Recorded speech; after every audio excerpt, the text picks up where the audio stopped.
atas penyertaan-Mu, atas pendampingan-Mu, atas kesehatan, kekuatan, damai sejahtera yang Tuhan berikan bagi kami di penghujung tahun ini Tuhan.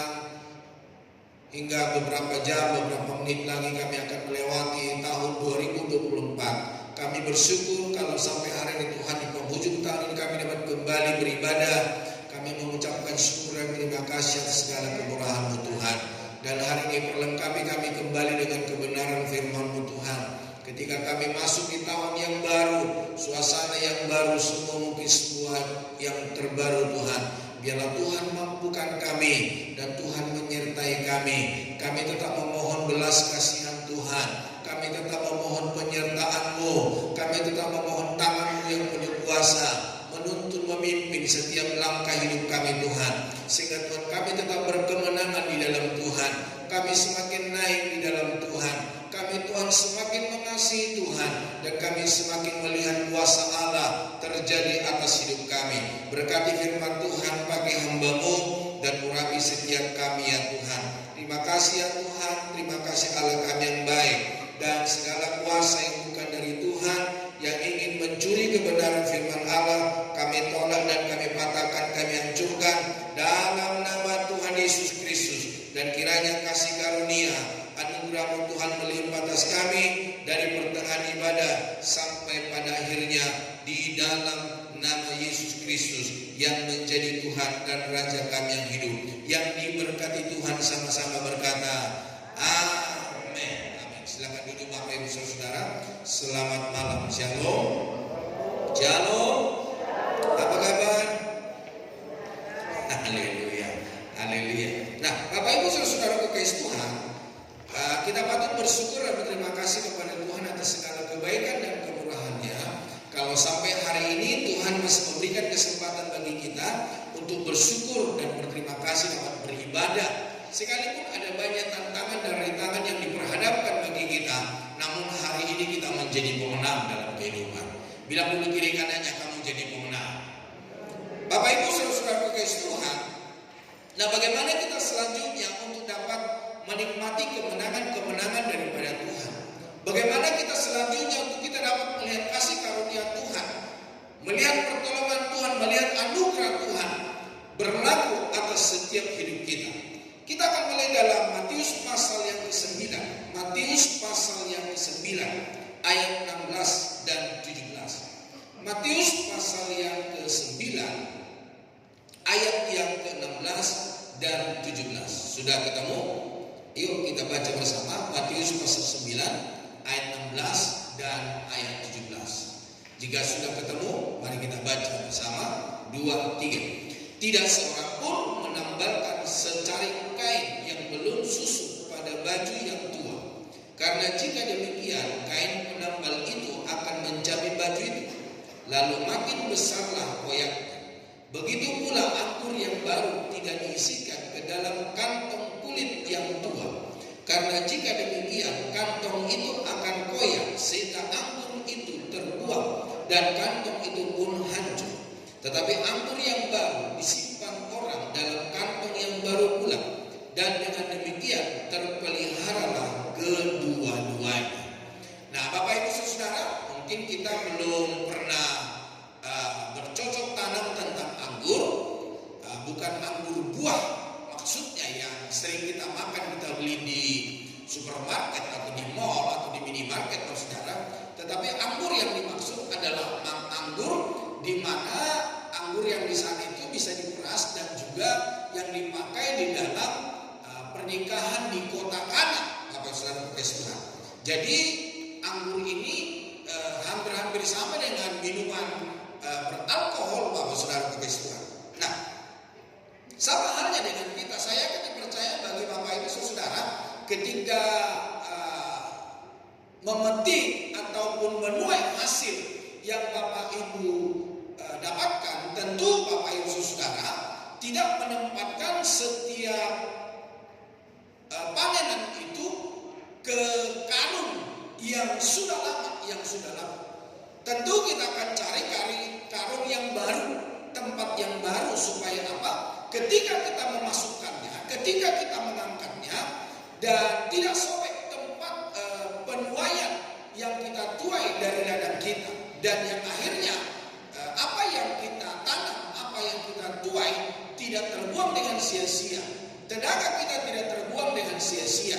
Hasil tuaian kita tidak terbuang dengan sia-sia. Nah, Bapak Ibu Saudara kekasih Tuhan, dalam tema renungan kita saat malam hari ini, anggur baru dan kantong yang baru. Nah, Bapak Ibu Saudara kekasih Tuhan, tentu bagaimana kita mendapatkan kasih karunia Tuhan, pertolongan Tuhan, pembelaan Tuhan, berkat-berkat Tuhan di dalam hidup kita di tahun yang akan datang.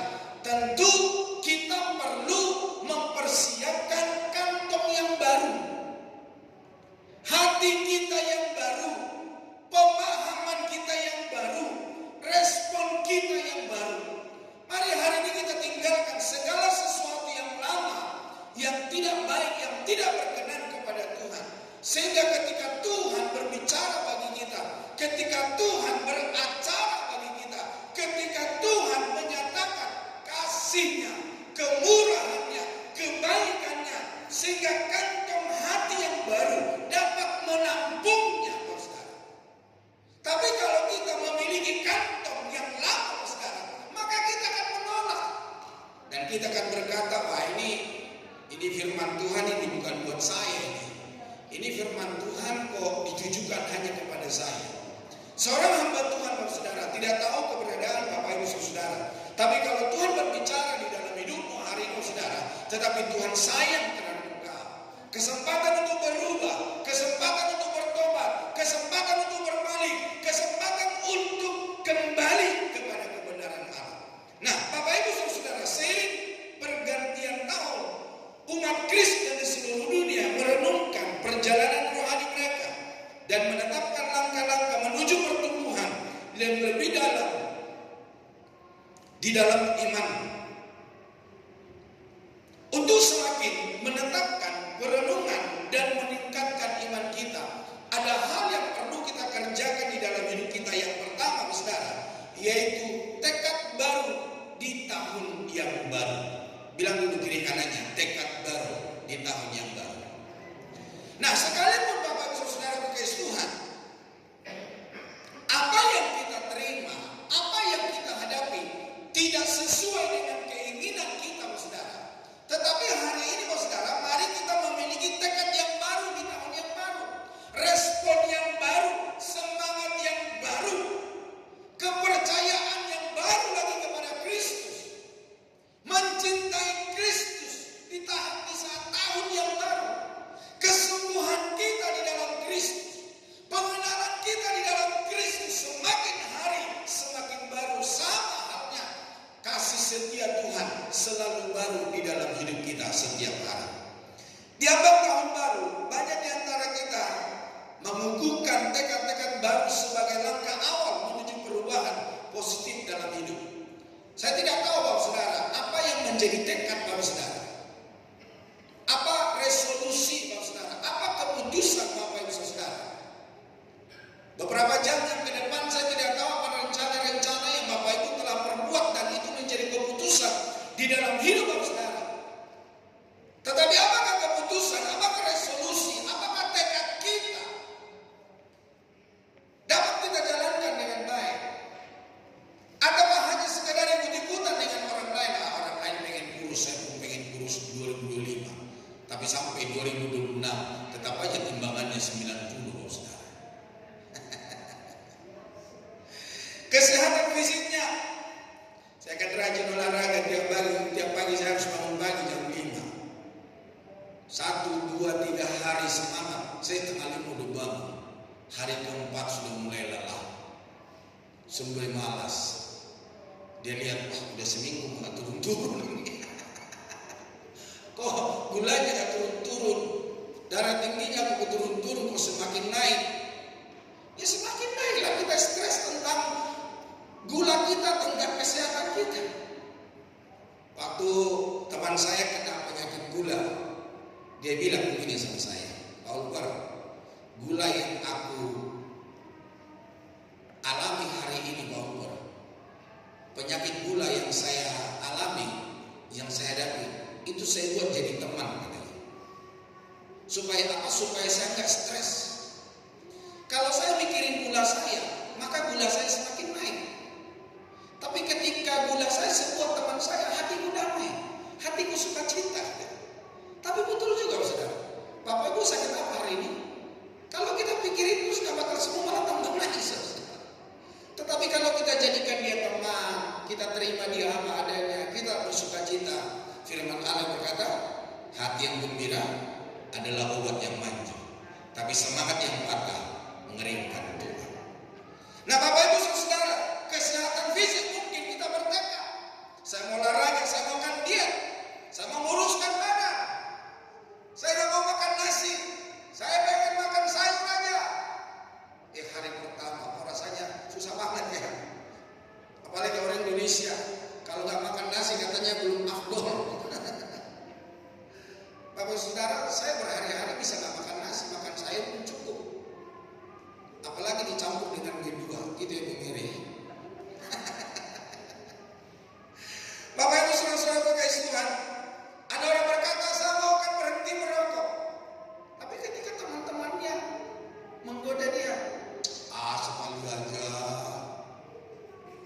udah cuma awal tahun aja, atau mungkin udah lewat bulan nih, bolehlah coba-coba sekali. Nanti ketemu yang lain lagi, bilang lagi coba-coba lagi. Keterusan saudara. Ada orang berkata saya mau makan teratur katanya.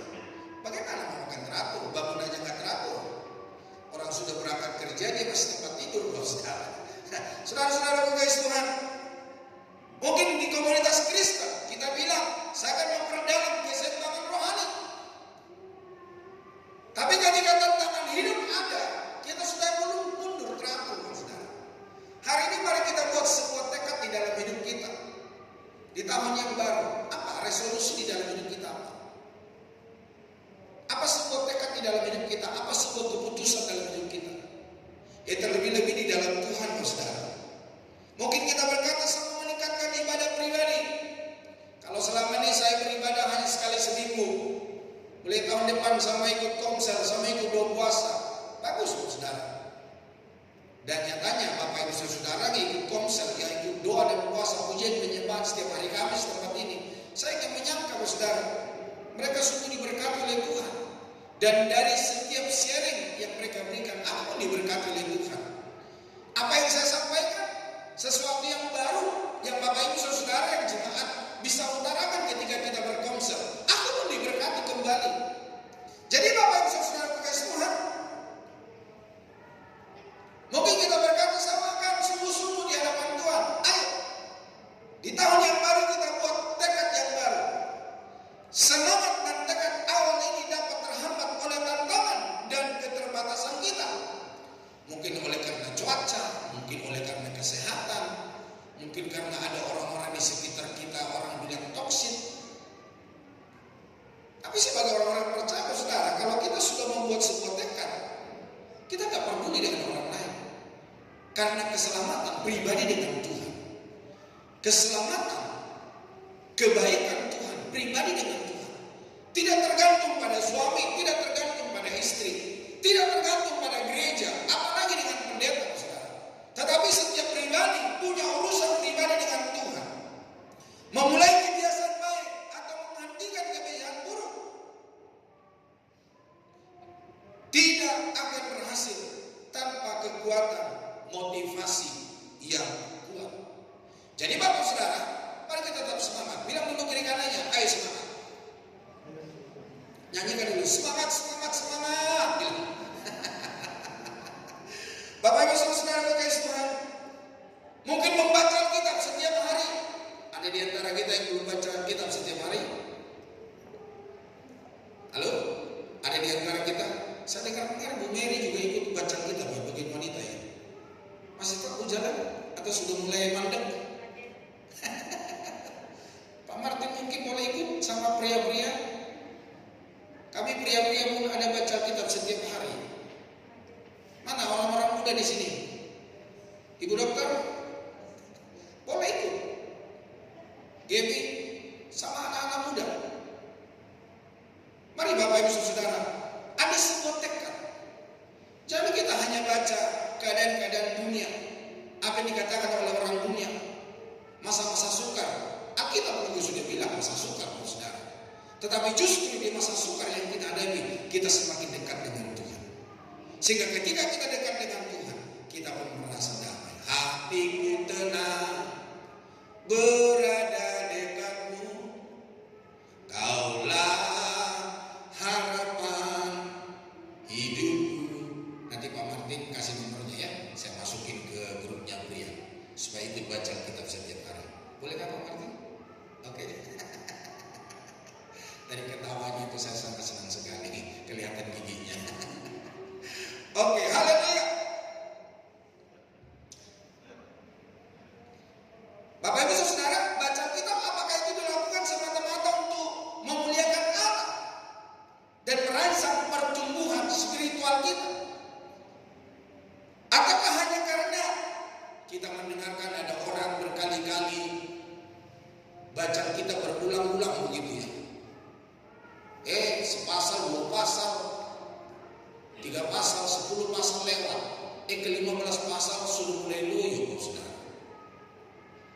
Dia baca perjanjian lama, dari Kejadian 1 pasal, Mazmur 1 pasal, perjanjian baru 1 pasal, 3 pasal dalam 1 hari. Berjalan sebulan. Bulan berikutnya udah gak ada lagi sampai sekarang. Ya, tekad kita, kerinduan kita bukan karena kita mendengarkan orang lain baca kita berulang-ulang bisa selesai dari Kejadian sampai Wahyu, tapi ada sebuah kerinduan mau bertumbuh di dalam Tuhan, mau tahu isi hati Tuhan. Nah, Bapak Ibu Saudara kasih Tuhan, merawat tubuh, memuliakan Allah melalui tubuh kita, ataukah lebih didorong oleh keinginan untuk mencapai kecantikan, kegantengan, mendapatkan penghargaan, pujian dari orang lain? Biarlah itu tidak terjadi dalam hidup kita, tetapi segala sesuatu yang kita kerjakan hanya untuk hormat dan kemuliaan nama Tuhan. Kalau kita cantik, untuk kemuliaan nama Tuhan. Kalau kita ganteng, untuk kemuliaan nama Tuhan. Kita pakai tubuh kita menyenangkan hati Tuhan. Kita pakai tubuh kita untuk melayani Tuhan. Kita pakai tubuh kita untuk hormat kebesaran nama Allah. Bukan supaya dilihat orang, bukan supaya dipuji orang. Tidak apa-apa kita dipuji orang oleh karena usaha yang kita kerjakan. Tetapi terlebihnya Bapak Saudara, kita menyenangkan hati Tuhan. Di dalam Yohanes 15 ayat yang kelima. Yohanes 15 ayat yang kelima. Coba kita baca bersama 2-3. Akulah pokok anggur dan kamulah ranting-rantingnya. Barang siapa tinggal di dalam aku dan aku di dalam dia, ia akan berbuah banyak. Sebab di luar aku, kamu tidak dapat berbuah apa-apa. Jadi Bapak Saudara, bagaimana supaya kita bisa meraih apa yang menjadi resolusi dalam hidup kita, tekad dalam hidup kita, keputusan yang kita buat dalam hidup. Mari hari ini kita melekat ke pokok anggur yang teguh, namanya Yesus Kristus. Karena firman Allah berkata, di luar dia kita tidak dapat berbuat apa-apa. Mau bisnis kah? Mari kita tetap libatkan Tuhan. Mau bangun keluarga kah? Mari kita libatkan Tuhan. Apalagi sekarang anak-anak sebentar lagi akan kuliah. Kelas 3 SMA akan masuk dalam kuliah. Bagaimana anak-anak, bagaimana orang tua ketika mau masuk dalam perguruan tinggi, adakah melibatkan Tuhan? Para orang tua ketika anak-anak mau masuk SMA, mau masuk SMP, atau mau masuk SD, atau anak-anak kita mau TK, atau mau kelompok bermain, saudara, adakah kita melibatkan Tuhan? Ataukah hanya kita sekedar melihatlah orang lain di taman kanak-kanak yang hebat, padahal anak kita juga nggak bisa mengikutinya, saudara. Bukan itu, saudara. Waktu saya menerima rapot dari wali guru dari anak saya, gurunya itu berkata begini kepada kami para orang tua, Bapak Ibu jangan hanya menginginkan anak-anak di sekolah favorit. Tidak usah mencari sekolah favorit. Kalau anak Bapak Ibu brilian, kalau anak Ibu berlian, dimanapun tetap mereka pasti berlian, dimanapun mereka tetap pasti brilian. Coba Bapak Ibu Saudara, kue tart yang harga 1 juta, ada nggak harga 1 juta? Ada. Kue tart yang harga 1 M juga ada. Tapi saya mau tanya, dengan emas yang harga 1 juta, mana lebih mahal? Emas 1 juta daripada kue tart 1 M. Ya, kalau seketika itu belum dicolek itu kue tartnya, ya lebih mahal kue tartnya. Tapi kalau sudah dicolek, apakah masih laku dijual? Apalagi jatuh ke tanah. Coba emas Bapak Ibu Saudara yang harganya cuma 1 juta, mohon maaf, jatuh ke comberan atau jatuh ke kotoran, kira-kira apakah Bapak Ibu bilang, ih jijik. Kira-kira emas diambil lagi kan? Bapak Ibu gak punya emas ya? Kok gak jawab saya? Bapak Ibu ambil lagi kan? Ambil. Namanya juga emas. Emas itu tidak akan berkurang karatnya dan harganya kalau dia jatuh ke comberan atau ke kotoran. Jadi artinya begini Saudara, kalau kita melibatkan Tuhan di dalam segala perkara, maka kita akan dapat melakukan perkara besar. Sebagaimana Yesus berkata, di luar aku kamu tidak berbuat apa-apa. Tapi ketika kita ada di dalam Kristus, maka kita akan melakukan perkara besar. Bukan karena kekuatan kita, tapi karena ada campur tangan Tuhan di dalam hidup kita. Itulah sebabnya Bapak Ibu Saudara, biarlah hari ini ketika kita menerima anggur yang baru, sesuatu yang baru di dalam hidup, pengiringan kita yang baru, mari kita persiapkan hati kita, kantong yang baru, semangat yang baru, pengharapan yang baru, sukacita yang baru di dalam Kristus. Nah, kesuksesan tekad kita tergantung pada fokus utama kita, yaitu Allah, dan komitmen total kita untuk melaksanakannya. Jadi Bapak Saudara, bagaimana kita supaya menjadi sukses adalah karena kita fokus kepada Tuhan. Di dalam firman Allah berkata, marilah kita melakukannya dengan memandang kepada Kristus. Bapak Ibu pernah baca ketika Petrus melihat Yesus naik, berjalan di atas air, Petrus bilang apa? Guru, suruhlah aku berjalan di atas air. Ya udah, ke sini. Petrus bisa nggak berjalan di atas air? Bisa. Tetapi ketika Petrus sudah mulai nggak fokus, melihat gelombang, melihat situasi, saya kok bisa ya? Mana mungkin? Kok bisa ya? Mana mungkin? Firman Allah berkata, gak lama kemudian Petrus tenggelam. Karena dia nggak fokus kepada Yesus. Tapi ketika dia fokus kepada Yesus, ketika dia minta supaya dia dapat berjalan di atas air, Yesus berkata, ayo kembali. Tapi karena dia melihat situasi sekelilingnya, dia jatuh. Itulah sebabnya Bapak Ibu Saudara, jangan kita fokus apa kata orang, jangan kita fokus apa kata tetangga, jangan kita fokus apa kata teman bisnis, tapi biarlah kita fokus apa kata Tuhan. Karena kita hidup, karena kita berhasil adalah kata Tuhan. Bapak Ibu Saudara kekasih Tuhan, yang kedua, mari kita evaluasi tahun yang berlalu. Di tahun 2024 ini, seberapa jauh kita mengasihi Tuhan?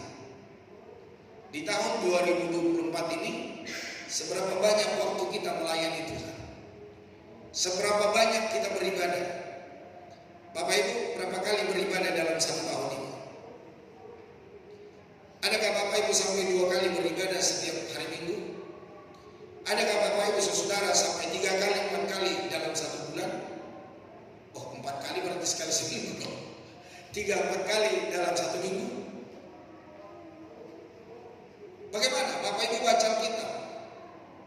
Apakah hanya baca Alkitab sekali seminggu ketika di gereja? Adakah Bapak Ibu baca Alkitab di rumah? Adakah Bapak Ibu berdoa secara pribadi di rumah? Bapak Ibu Saudara kekasih Tuhan,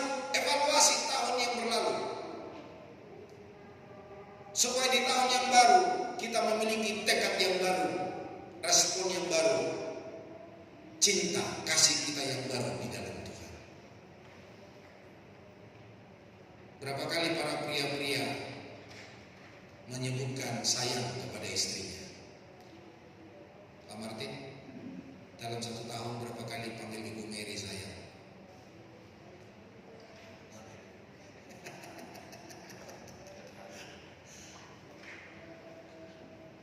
Pak Martin jadi artis kita yang malam ini. Pak Farid, kapan terakhir peluk Bu Magda? Apa? Bulan Juni yang lalu. Karena Bu Magda ulang tahun. Kasihan Bu Magda. Mendadak beliau nggak mau begitu. Pak Evan, kapan terakhir peluk Ibu Kuliah? Pak Rifudin bilang, Pak jangan saya dong. Kawan, ayo para pria-pria, tanya dong Pak Pendeta kapan terakhir gitu. Tadi pagi setelah kami berdoa, maaf, yang orang-orang muda yang belum nikah, tolong tutup kupingnya. Setelah kami berdoa, kami cium kasih Pak Saudara. Kalau nggak salah juga kita tadi berpelukan ya, kayak teletabis gitu ya. Ayo para orang tua,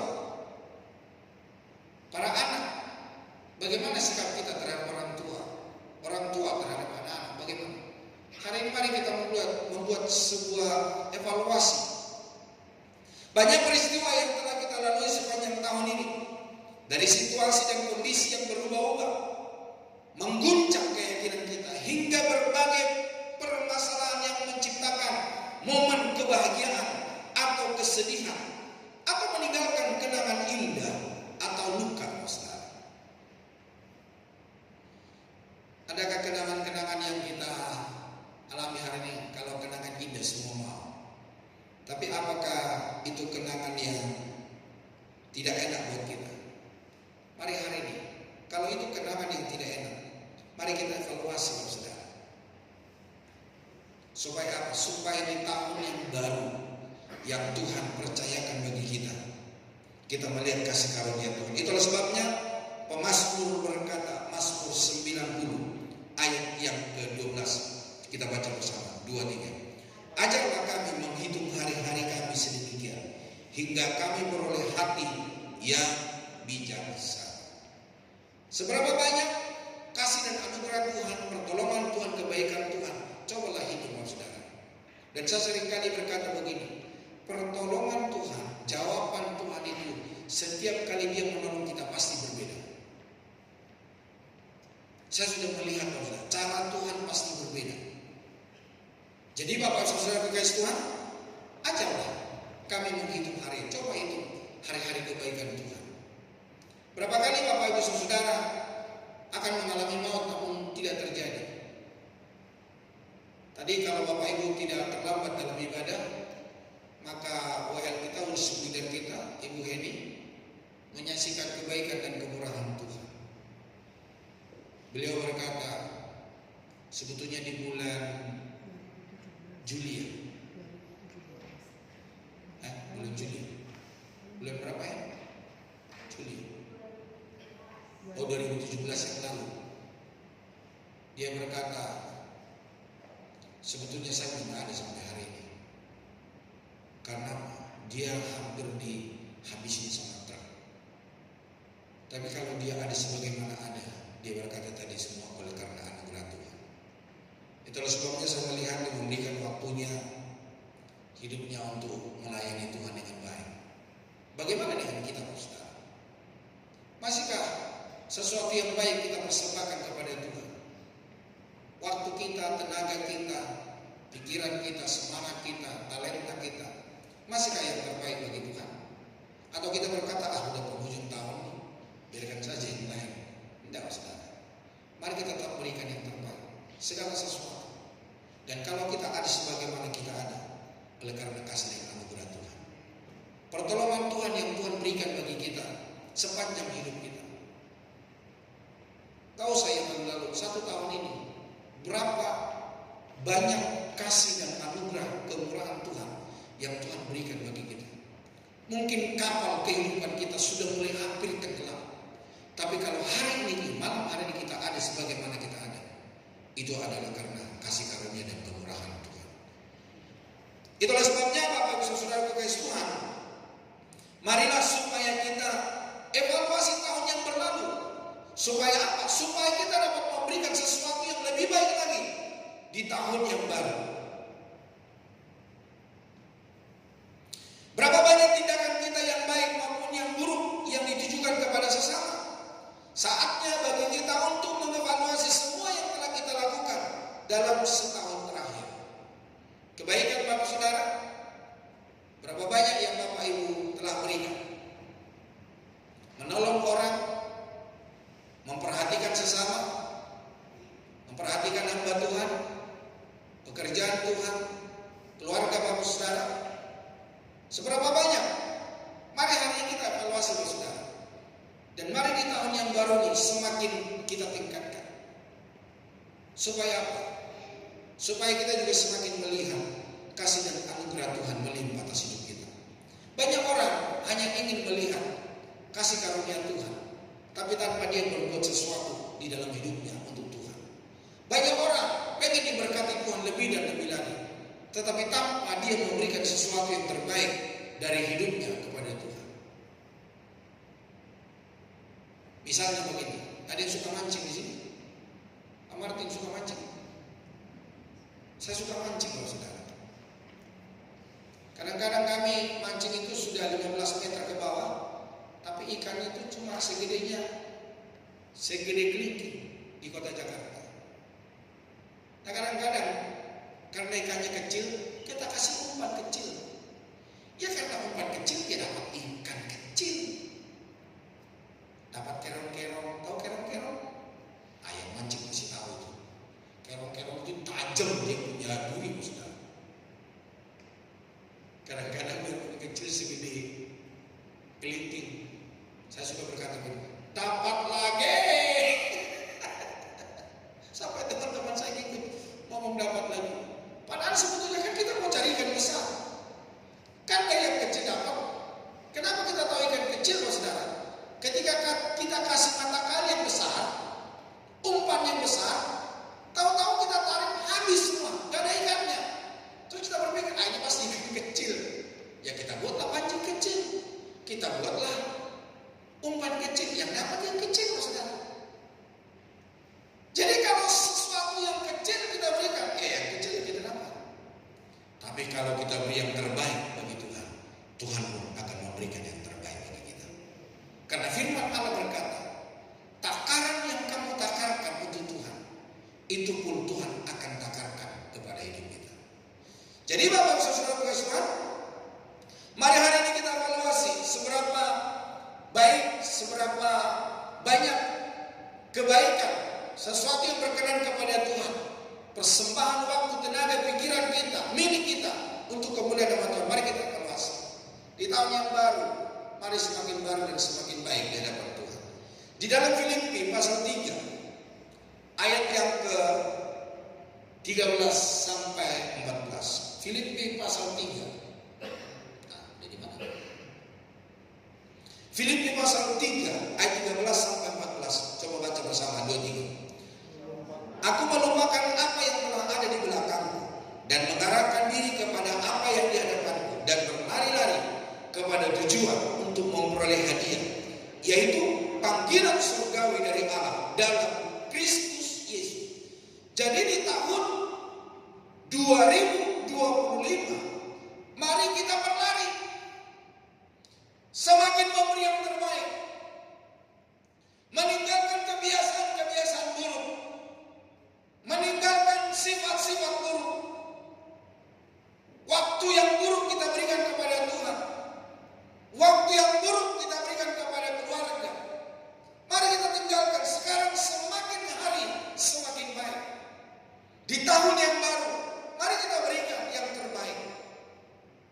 Rasul Paulus berkata, apa yang di belakangku, aku melupakan apa di belakangku dan berlari. Berlari kemana, Saudara? Berlari untuk tujuan memperoleh hadiah, yaitu panggilan surgawi dari Allah dalam Kristus Yesus.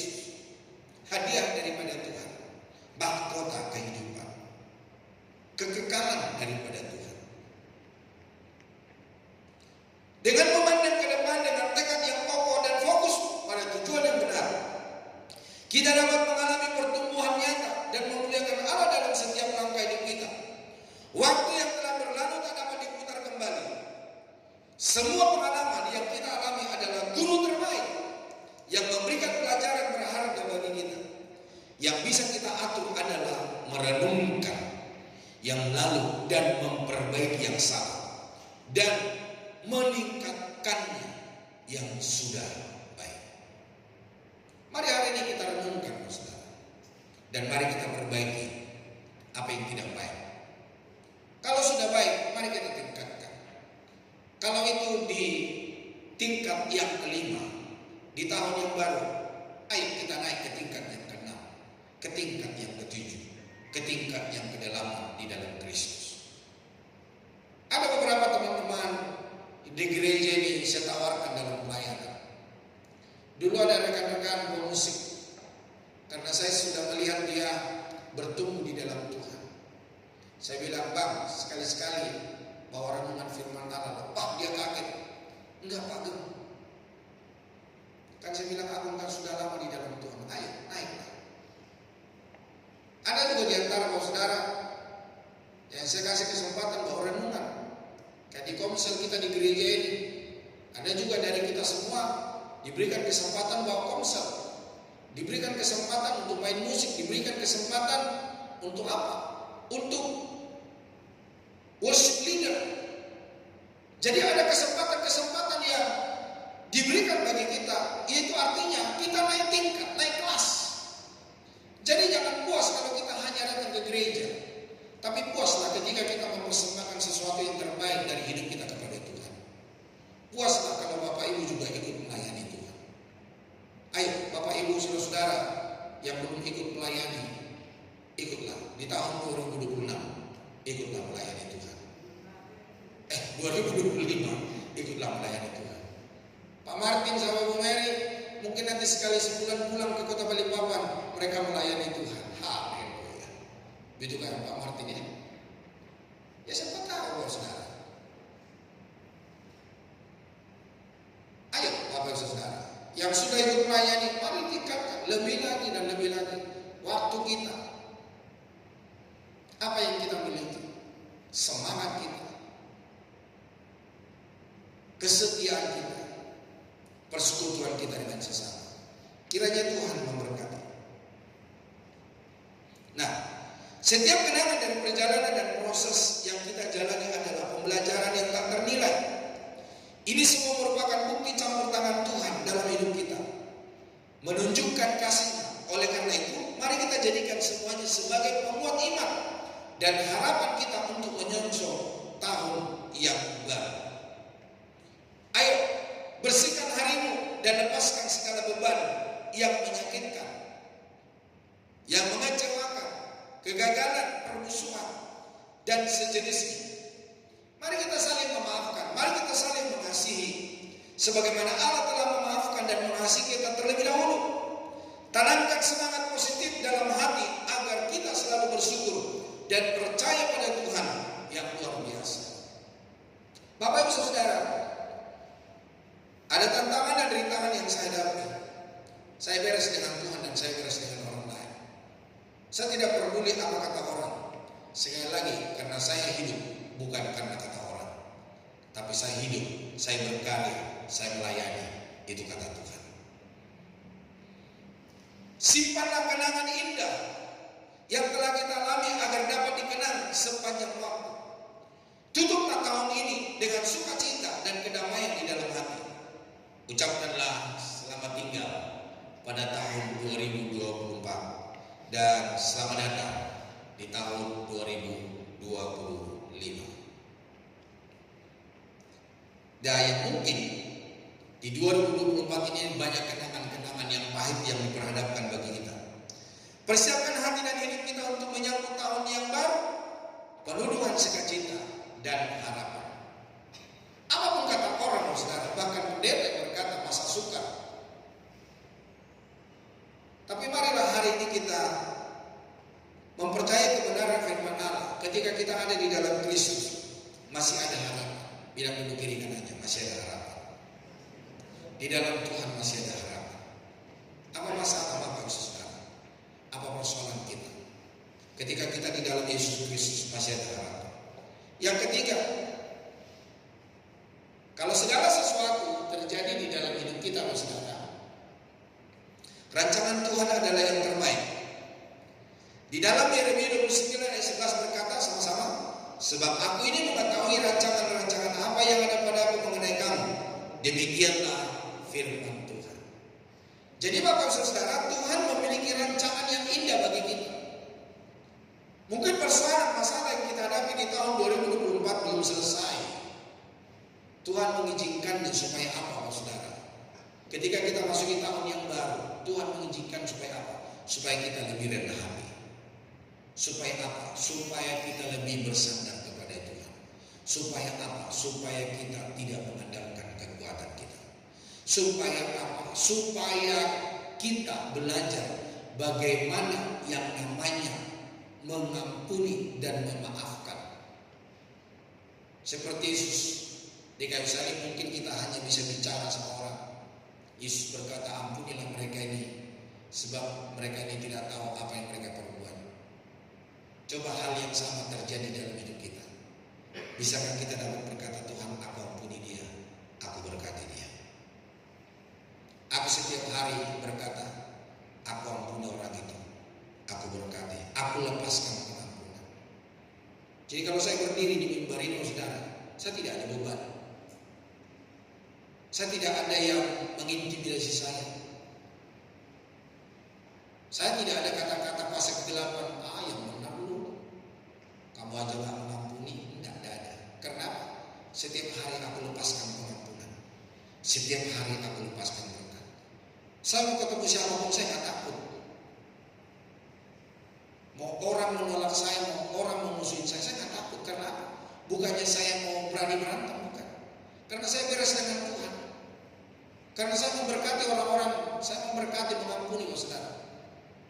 Jadi ketika saya berjumpa, ya bukan urusan saya, urusan Tuhan. Bukan seperti banyak orang ketika ketemu dengan orang lain melengos, buang muka. Saya seringkali berkata, kalau orang lain buang muka, ambil mukanya saya yang buang-buang. Buang ludah lagi, saudara. Bagi saya, lu mau buang ludah, mau buang kepala gitu. Ini buat saya, karena saya sudah beres dengan Tuhan. Karena saya mengampuni dia, saya memberkati dia. Jadi Bapak Ibu Saudara, segala sesuatu yang terjadi dalam hidup kita, supaya apa? Supaya kita semakin rendah hati. Supaya kita apa? Supaya kita semakin berharap sama Tuhan.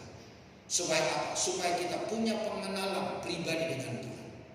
Kalau Tuhan saja mengalaminya, apakah mungkin kita tidak mengalaminya? Kita pasti mengalami. Bahkan firman Allah berkata, bahkan bisa lebih daripada apa yang dilakukan oleh Tuhan Yesus. Tapi kalau kita bisa hidup dalam kebenaran Allah, semua pasti enteng, saudara. Gak jadi beban buat kita, gak jadi penyakit buat kita. Tapi semua kita merasa enteng, saudara. Kita merasa bebas. Nah, saya seringkali berkata, kalau kita tidak mengampuni orang, kalau sakit hati tetap terjadi dalam hidup kita, kita seperti orang yang ada di dalam penjara. Seperti orang yang diikat di rantai tangan kita. Tapi kalau kita mengampuni, kalau kita mengasihi, kalau kita memberkati orang, sebetulnya bukan orang yang membenci kita atau yang kita benci, adalah orang yang dilepaskan dari hukuman, dari jeruji, dari ikatan. Kita yang memberikan pengampunan lah yang dilepaskan dari rantai itu. Kita lah yang memberikan pengampunan, yang memberkati orang lain, yang dibebaskan dari kurungan. Percayalah sama saya. Tapi kalau kita berkata, enak aja dia diampuni, enak aja dimaafkan, ya udah, selamat menikmati rantai kuasa kegelapan dan selamat menikmati kurungan kuasa si iblis. Tapi kalau Bapak Ibu berani berkata, aku mengampuni si Allah, sebutkan namanya, aku memberkati dia, maka hatimu akan tenang, hidupmu akan damai. Aku telah mengalaminya. Jadi Bapak Ibu Saudara, sekali lagi, bukan orang itu yang lepas dari ikatan, bukan orang itu yang terlepas dari kurungan, tapi kita yang memberikan pengampunan, yang memberkati orang lain, kita lah yang dibebaskan. Aku sudah mengalami Bapak Ibu. Saya rindu supaya Bapak Ibu juga mengalami hal yang sama. Amin. Amin.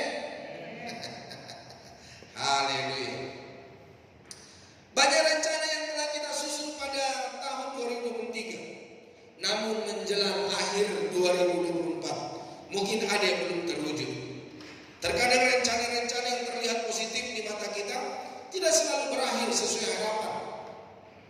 Apa yang terlihat bagi kita belum tentu sejalan dengan rencana Tuhan. Karena apa? Tuhan bilang tadi, rancanganmu bukanlah rancanganku. Itulah sebabnya Yakobus pasal 4 ayat yang ke-13 mulai, mari kita baca bersama 2-3. Jadi sekarang, hai kamu yang berkata, hari ini atau besok kami berangkat ke kota Anu, dan di sana kami akan tinggal setahun dan berdagang serta mendapat untung. Sedang kamu tidak tahu apa yang akan terjadi besok. Apakah arti hidupmu?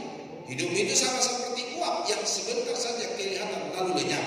Sebenarnya kamu harus berkata, jika Tuhan menghendakinya, kami akan hidup dan berbuat ini dan berbuat itu. Jadi Bapak Saudara, dari sini Tuhan mengajarkan kita, ketika kita punya suatu rencana di dalam hidup kita, mari kita libatkan Tuhan. Karena ketika kita libatkan Tuhan, rencana kita mau sesuai dengan keinginan kita atau tidak sesuai dengan keinginan kita, kita tetap bersuka cita. Karena apa? Kita tahu ada sebuah rencana yang indah yang Tuhan izinkan bagi kita. Bapak Ibu Saudara, terkadang kita cenderung merencanakan sesuatu yang sesuai dengan keinginan dan pertimbangan pribadi kita, menganggapnya sebagai yang terbaik untuk diri sendiri tanpa melibatkan Tuhan. Namun fokus yang terlalu besar pada diri sendiri bisa membuat kita kehilangan pandangan terhadap rencana Tuhan dalam hidup kita. Itulah sebabnya di dalam Yeremia 4 ayat 14 dikatakan apa? Baca bersama 2-3. Bersihkanlah hati kami dari kejahatan, hai Yerusalem, supaya engkau diselamatkan. Berapa lama lagi tinggal di dalam hatimu rancangan-rancangan kedurjanamu. Nah, Bapak Ibu Saudara kekasih Tuhan, biarlah setiap rancangan kita ada di dalam Tuhan. Saya tidak percaya ketika rancangan kita di dalam Tuhan bukan sesuatu yang jahat untuk orang lain, bukan yang jahat buat pasangan kita, bukan yang jahat buat anak-anak kita, bukan yang jahat buat orang tua kita, tetapi sesuatu yang baik yang menyenangkan hati Tuhan. Ketika kita fokus kepada Kristus, memandang kepada Kristus, maka segala sesuatu pasti kita kerjakan, pasti kita tujukan untuk kemuliaan Tuhan, untuk menjadi berkat bagi sesama kita. Umat Kristen diajak untuk hidup membersihkan hati dan sikap syukur, menghargai setiap berkat dan pengalaman yang Tuhan anugerahkan kepada kita. Itulah sebabnya Amsal Sulaiman 4 ayat 23, baca bersama 2-3. Jagalah hatimu dari segala kewaspadaan, karena dari situlah terpancar kehidupan. Mazmur 24 ayat 3, 4 dan 5. 2-3. Siapakah yang boleh naik ke atas gunung Tuhan? Siapakah yang boleh berdiri di tempatnya yang kudus? Orang yang bersih tangannya dan murni hatinya, yang tidak menyerahkan dirinya kepada penipuan dan yang tidak bersumpah palsu. Dialah yang akan menerima berkat dari Tuhan dan keadilan dari Allah yang menyelamatkan dia. Amsal 6 ayat 12, 13, 14, 15, 2-3. Tak berguna dan jahatlah orang yang hidup dengan mulut sewa, yang mengedipkan matanya, yang bermain kaki dan menunjuk-nunjuk dengan jari, yang hatinya mengandung tipu muslihat, yang senantiasa merencanakan kejahatan dan yang menimbulkan pertengkaran. Itulah sebabnya ia ditimpa kebinasaan dengan tiba-tiba. Sesaat saja ia diragukan tanpa dapat dipulihkan lagi. Jadi Bapak Ibu Saudara kekasih hari ini, mari kita sungguh bersih di hadapan Tuhan. Mari kita sungguh berkenan kepada Tuhan. Siapa yang boleh naik ke gunung Tuhan? Yang bersih tangannya dan murni hatinya. Siapa yang berkenan kepada Tuhan? Yang tidak melakukan kejahatan. Mari hari ini saudara, biarlah setiap hari-hari hidup kita hari-hari yang menyenangkan hati Tuhan. Amsal Sulaiman 6 ayat 16 sampai 19. Amsal Sulaiman pasal 6 ayat 16 sampai 19. 2-3. 6 perkara yang dibenci Tuhan, bahkan 7 perkara yang menjadi kekejian bagi hatinya. Mata sombong, lidah dusta, tangan yang menumpahkan darah orang yang tidak bersalah, hati yang membuat rencana-rencana yang jahat, kaki yang segera lari menuju kejahatan, seorang saksi dusta yang menyembur-nyemburkan kebohongan dan yang menimbulkan pertengkaran saudara. Jadi hari ini saudara, itu adalah hal-hal yang dibenci oleh Tuhan. Mari kita tinggalkan dari hidup kita. Di 2025 kita semakin hari semakin berkenan kepada Tuhan. Kita semakin hari semakin menghidupi kebenaran firman Allah. Kita semakin hari semakin mengerti isi hati Tuhan, sehingga kita tidak jauh dari apa yang menjadi kehendak Tuhan. 1 Tesalonika 5 ayat yang ke-18. Kita baca bersama, pemusik boleh maju ke depan. 2, 3. Mengucap syukurlah dalam segala hal, sebab itulah yang dikehendaki Allah di dalam Yesus Kristus bagi kami. Jadi Bapak Saudara, di tahun yang baru, mari kita tetap bersyukur kepada Tuhan. Apapun yang diperhadapkan bagi kita, kita bersyukur kepada Tuhan. Tuhan akan memberikan kemenangan, Tuhan akan memberikan pendampingan, Tuhan akan melanjutkan kasih karunia-Nya. Tanpa kita bersyukur-syukur, tanpa kita berkata, Tuhan kok begini ya. Tapi hari ini, mari kita mengerti rencana Tuhan. Mari kita mengerti kehendak Tuhan. Mari kita berkenan kepada Tuhan. Sehingga ketika kita berkenan kepada Tuhan, kita melihat kemuliaan Allah